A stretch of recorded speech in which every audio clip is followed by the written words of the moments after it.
नमस्कार। इफ्को ने agriculture graduate training 2025 के लिए अपना नोटिफिकेशन रिलीज कर दिया है। ऑलमोस्ट सभी को पता चल चुका है। अब बच्चों के मन में ढेर सारे डाउट्स हैं कि सर ये कैसे होना है, वो कैसे होना है, हम एलिजिबल हैं नहीं है, क्या पैटर्न है, कैसे पेपर होना है, क्या होना है। तमाम तरह के मैसेजेस मेरे पास पड़े हुए हैं। तो ये वीडियो आप देख लीजिए, आपके सारे डाउट्स जो है वो क्लियर हो जाएंगे। क्या क्या डाउट्स बच्चों के मन में है, जैसे कि सबसे पहले डाउट की तरफ चलते हैं। पहला डाउट है क्वालिफिकेशन को लेकर के। मेरे पास जो सबसे ज्यादा मैसेजेस मोबाइल में आए हैं व्हाट्सएप पर, वो यही क्वालिफिकेशन को लेकर के आए हैं। तो पहले एक बार नोटिफिकेशन में आपको बता देते हैं कि इसके क्वालिफिकेशन के बारे में क्या बताया गया है। ये ऑफिशियल नोटिफिकेशन है, आपको हर जगह मिल जाएगा, इफ्को की वेबसाइट पर मिल जाएगा। वहां भी ना मिले तो टेलीग्राम चैनल पर चले जाना, वहां आपको मिल जाएगा। एग्रीकल्चर RS राजपूत, जिसकी लिंक जो है वो मैं आपको डिस्क्रिप्शन में दे दूंगा इसी वीडियो के, तो आप टेलीग्राम चैनल ज्वाइन कर लेना। तो यहां पहले बात कर लेते हैं क्वालिफिकेशन की। क्वालिफिकेशन में बिल्कुल साफ साफ बातें बताई गई हैं और क्लियर शब्दों में लिखा है 4 ईयर BSc एग्रीकल्चर होना चाहिए, वो भी फुल टाइम रेगुलर डिग्री। अब जैसे जो मैसेजेस मेरे पास हैं वो क्या है, एक बच्चा पूछता है कि सर क्या लास्ट ईयर स्टूडेंट एलिजिबल है। बहुत क्वेश्चन है भाई इसको लेकर के। Last year student, last year से मतलब है जो अभी लास्ट सेमेस्टर में चल रहे हैं, उसकी बात हो रही है यहां पर। लास्ट ईयर का मतलब यह नहीं है कि 2023 में या 2024 में उसकी डिग्री कंप्लीट हो गई। बच्चा ये कह रहा है कि सर मैं लास्ट ईयर मतलब अपनी डिग्री के लास्ट ईयर में हूं, मैं अभी लास्ट सेमेस्टर में हूं, क्या मैं एलिजिबल हूं? नो, इत्तू सा भी एलिजिबल नहीं। आपकी डिग्री कंप्लीट होनी चाहिए इस एग्जाम के नोटिफिकेशन, यानी कि इससे पहले पहले आपकी डिग्री कंप्लीट होनी ही चाहिए, कंपलसरी है। आप चाहे लास्ट सेमेस्टर में हो, चाहे आपका लास्ट सेमेस्टर खत्म होने वाला हो, कुछ भी हो, आप एलिजिबल नहीं है। ठीक, ये डाउट आपका क्लियर हो गया। मन में आप कोई डाउट मत रखना कि सर मैं 7th सेमेस्टर में हूं, 8th सेमेस्टर में हूं, 6th सेमेस्टर में हूं, 5th सेमेस्टर में हूं, क्या मैं एलिजिबल हूं? आप एलिजिबल नहीं है। केवल वही बच्चे एलिजिबल होंगे जिनकी डिग्री कंप्लीट हो चुकी होगी। क्लियर। दूसरा जो डाउट बच्चे पूछते हैं कि सर हमारा BSc C.Tech जो 3 साल की डिग्री वाला एक प्रोग्राम है, पता नहीं किस कॉलेज का बताया है, क्या हम एलिजिबल हैं? वैसे ही मिलते जुलते और भी डाउट है, जैसे सर मैंने BSc हॉर्टिकल्चर किया है, क्या मैं एलिजिबल हूं? सर मैंने एग्रीकल्चर में एक डिप्लोमा कर रखा है, क्या मैं एलिजिबल हूं? आपको क्लियर कट बता देता हूं, नोटिफिकेशन में साफ साफ देख लीजिए। BSc एग्रीकल्चर, केवल और केवल BSc एग्रीकल्चर वाले बच्चे जिनकी 4 साल की डिग्री वाला प्रोग्राम है।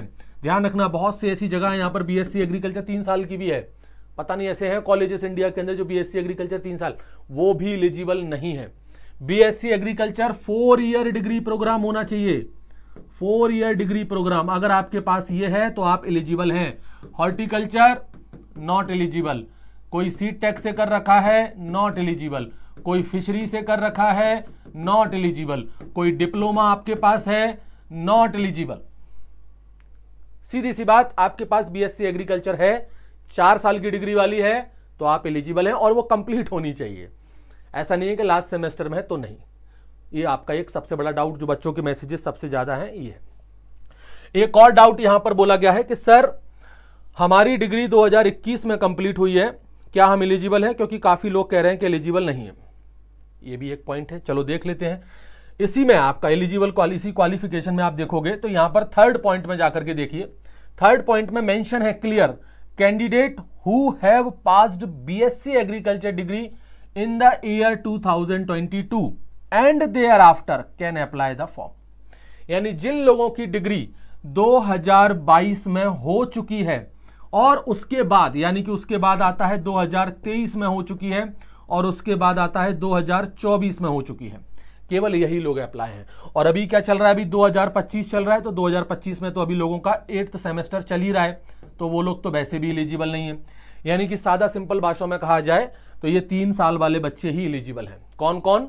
जिनकी डिग्री 2022 में कंप्लीट हो चुकी है वो एलिजिबल है, जिनकी डिग्री 2023 में कंप्लीट हो चुकी है वो भी एलिजिबल है, और जिनकी डिग्री 2024 में कंप्लीट हो चुकी है वो भी एलिजिबल है। 2025 वाले तो अभी डिग्री कंप्लीट होगी तो वो तो एलिजिबल है नहीं।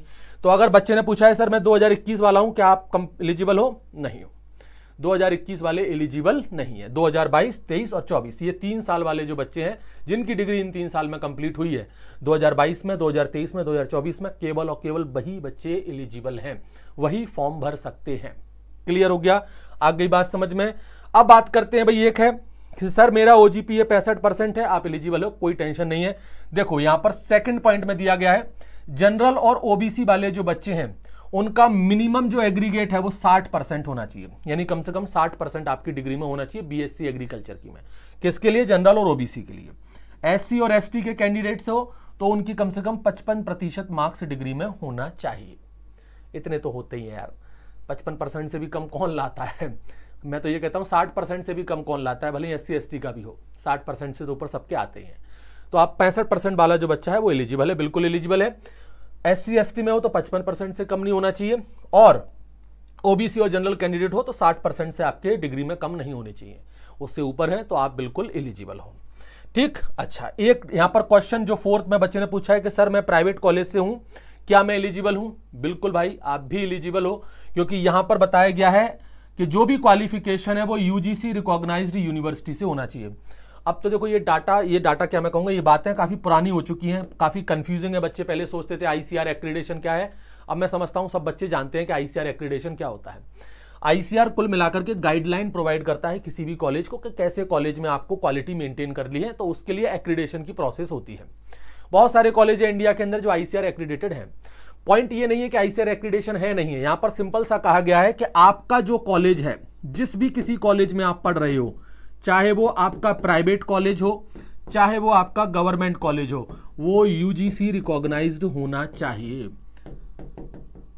किसी UGC रिकॉग्नाइज्ड यूनिवर्सिटी से होना चाहिए। ऑब्वियस सी बात है, हमारी जब डिग्री बनती है तो किसी ना किसी यूनिवर्सिटी से ही बनेगी, और अगर कोई यूनिवर्सिटी हमारे भारत में चल रही है तो वो UGC रिकॉग्नाइज्ड ही होगी।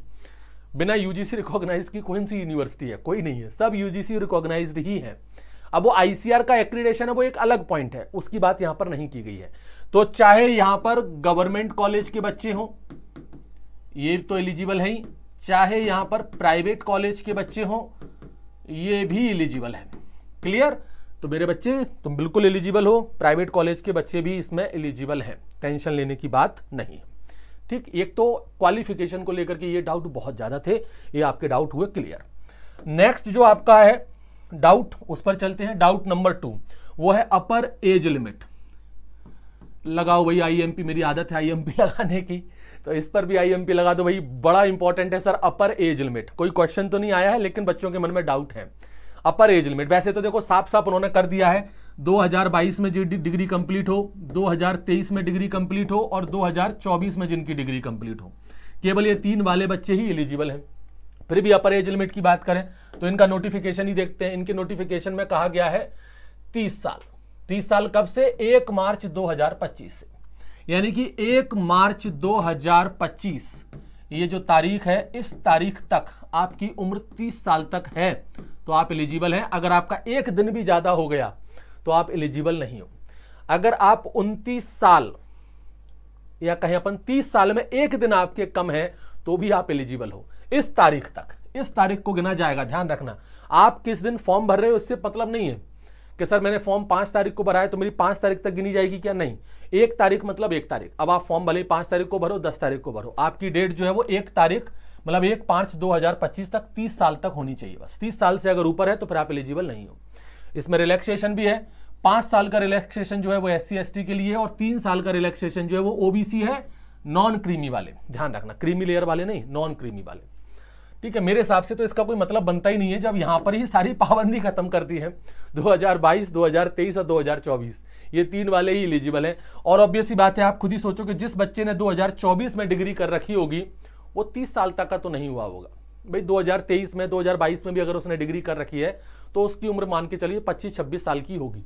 हाँ, कुछ लोग हो सकते हैं भाई जो बहुत लेट होते हैं, भाई बहुत सारे लोग होते हैं जो लेट BSc करना शुरू करते हैं। भाई मान लीजिए किसी की इच्छा हुई, वो 25 साल की उम्र में BSc करने लग गया तो 29 साल की उम्र में उसकी BSc कंप्लीट हुई होगी।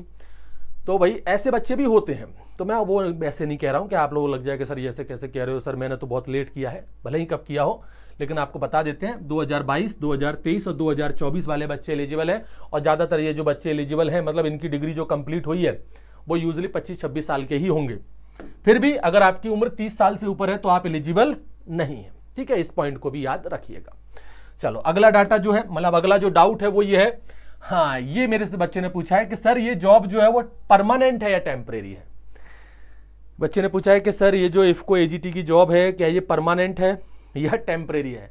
तो बच्चे ये है तो परमानेंट ही, ये जॉब कैसी है? परमानेंट है, लेकिन इसमें एक ट्रेनिंग पीरियड चलता है। और देखो ऐसा बहुत कम देखने को मिलता है कि किसी को ट्रेनिंग पीरियड से भगा दिया गया हो या ट्रेनिंग पीरियड से किसी को निकाल दिया हो।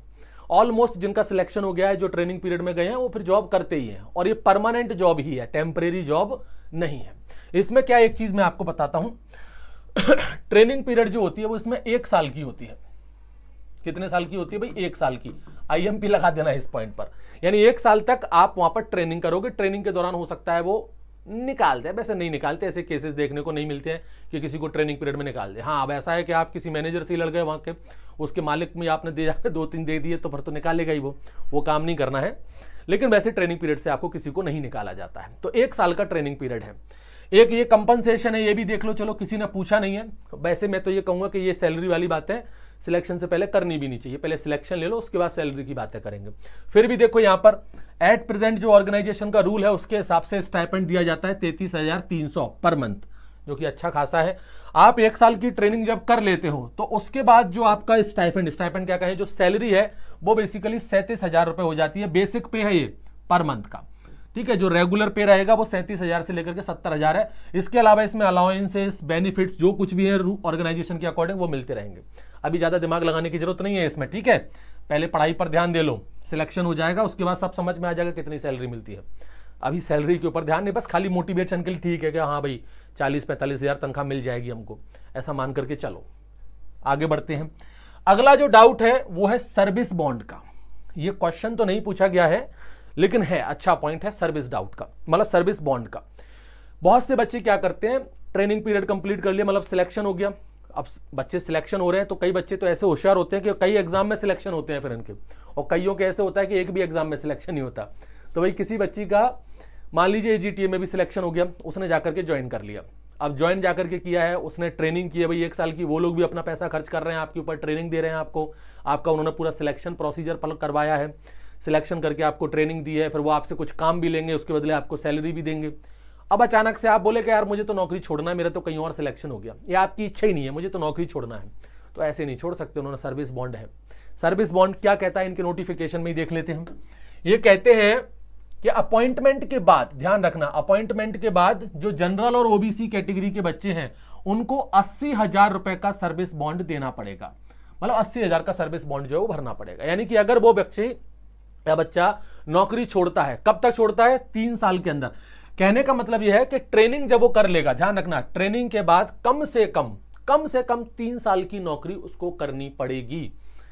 3 साल की नौकरी कर ले, उसके बाद भले ही वो नौकरी छोड़ सकता है। अगर 3 साल से पहले उसको नौकरी छोड़नी है तो फिर 80,000 रुपए उसको भरने पड़ेंगे, और अगर वो SC/ST कैटेगरी का है तो फिर उसे 20,000 रुपए भरने पड़ेंगे। ठीक, इसको ध्यान रखना। यह है minimum period of 3 year after the completion of training. Training का तो 1 साल वो करना ही करना है, उसके बाद 3 साल की नौकरी आपको और करनी पड़ेगी, उसके बाद फिर आप रिजाइन कर सकते हो, अपनी मर्जी से छोड़ सकते हो। इससे पहले अगर छोड़ना है तो 80,000 रुपए दो, ओबीसी और जनरल वाले, और SC/ST में हो तो 20,000 रुपए आपको यहां पर सर्विस बॉन्ड के तौर पर देने पड़ेंगे। एक ये सर्विस बॉन्ड का भी चक्कर है, ये भी हो गया। चलो भाई, उसके बाद देखो अगला डाउट क्या है, ये देखो, ये भी डाउट के बाद काफी सारे क्वेश्चन है कि भाई इसमें एग्जाम पैटर्न क्या है। तो इसमें एक तो प्री एग्जाम होता है, फाइनल एग्जाम होता है और इंटरव्यू होता है। ये तो आपको पता ही है कि पहले प्री एग्जाम क्वालिफाई कर लोगे तब फाइनल में पहुंचोगे, फाइनल क्वालिफाई कर लोगे तब इंटरव्यू में पहुंचोगे, इंटरव्यू क्वालिफाई कर लोगे तब आप ट्रेनिंग पीरियड में जाओगे। ऐसा तो नहीं है कि डायरेक्ट प्री के बाद ही चले जाओ, उसके बाद आप ट्रेनिंग में जाओगे, ट्रेनिंग पीरियड कंप्लीट कर लोगे तब जाकर के आपका फाइनल अपॉइंटमेंट, यानी कि एक तरह से कह सकते हैं परमानेंट नौकरी मानी जाएगी। अब यहां पर कुछ ट्विस्ट है। एक बच्चे ने कहा सर मैंने सुना है कि इसका प्री एग्जाम घर बैठे होता है। बिल्कुल सही सुना बेटा आपने, इसका प्री एग्जाम जो है वो घर बैठे ही होता है। हाँ, इसका प्री एग्जाम घर बैठे ही होता है।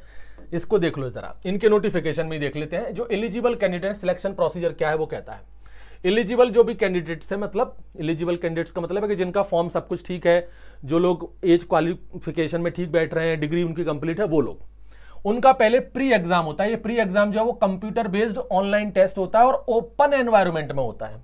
ओपन एनवायरनमेंट का मतलब क्या है सर, क्या खुली जगह पे देना है क्या? ओपन एनवायरनमेंट का मतलब है कि आप किसी के कंट्रोल में नहीं हो, आपको निगरानी करने के लिए वहां पर कोई सुपरविजन नहीं होगा, आप अपने घर बैठ के पेपर दे सकते हो। हाँ बिल्कुल सही सुन रहे हो, आप अपने घर बैठ के पेपर देख सकते हो। आपके पास अगर लैपटॉप है, अच्छा इंटरनेट है, तो अपने घर बैठ करके लैपटॉप से आराम से पेपर दीजिए। आपके पास नहीं, आपके फ्रेंड के पास होगा, कहीं किसी साइबर कैफे वगैरह में चले जाइए, वहां जाकर के पेपर दे लीजिए, वहां जाके आप पेपर दे सकते हो।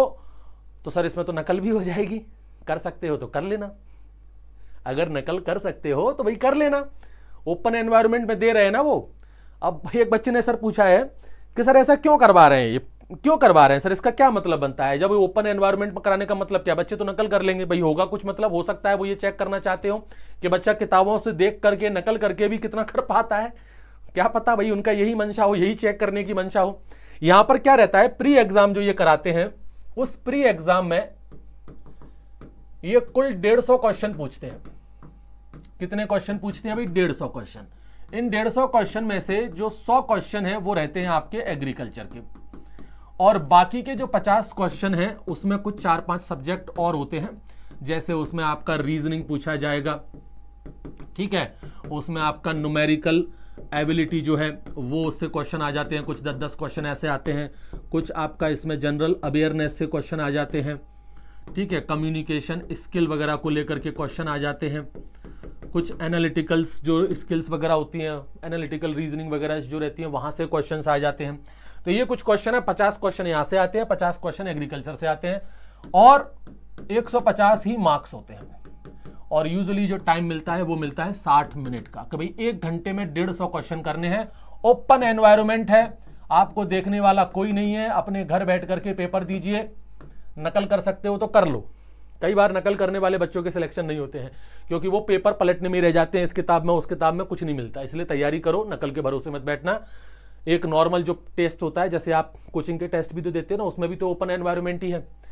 अपने जो पेड कोर्सेज होते हैं उसमें जो टेस्ट चलते हैं वो भी तो ओपन एनवायरनमेंट है, घर बैठ के पेपर दे रहे हो, कोई चेक कर तो नहीं रहा आपको कि नकल कर रहे हो क्या कर रहे हो। वैसे ही देना, पर ईमानदारी से देना। नकल करोगे तो आपका समय बर्बाद हो जाएगा, किताबें कॉपी पलटने में ही आपका निकल जाएगा समय, नहीं कर पाओगे। फिर भी मर्जी है आपकी, कोई है तो कर सकता है तो कर ले, नहीं तो आपकी मर्जी है। 60 मिनट का यूजुअली समय मिलता है, वैसे 60 मिनट का रहता है, लेकिन कई जगह पर है कि 45 मिनट भी बोला गया, लेकिन नहीं, 60 मिनट का ही मिलता है, और 150 क्वेश्चन आपसे पूछे जाते हैं। और ऑलमोस्ट यही सिलेबस लगभग मेंस एग्जाम में भी होता है, हालांकि मेंस का भी कुछ क्लियर नहीं है, ऑलमोस्ट सेम ही सिलेबस है। इसमें भी भाई लगभग 100 क्वेश्चन ही नहीं, सॉरी 150 क्वेश्चन ही लगते हैं, इसमें भी पूछे जाते हैं, सेम सिलेबस ही है। बाकी का जब आएगा आगे और सिलेबस के बारे में तो बता देंगे। अगर आप यहां पर प्री एग्जाम क्वालिफाई कर लेते हो तो फिर आपको मेंस में बैठने के लिए मिलेगा, मेंस क्वालिफाई कर लोगे तब आपको इंटरव्यू में बैठने के लिए यहां पर मिलता है। क्लियर? ये है भाई कुछ मोस्ट इंपॉर्टेंट डाउट्स। मैं समझता हूं कि इससे ज्यादा डाउट और किसी के होंगे नहीं, अगर हैं तो मुझे कमेंट में पूछ लेना, व्हाट्सएप पर मैसेज करके पूछ लेना, आपको बता दिए जाएंगे। ठीक है जी, मिलते हैं फिर किसी नए लेक्चर के साथ। Thank you.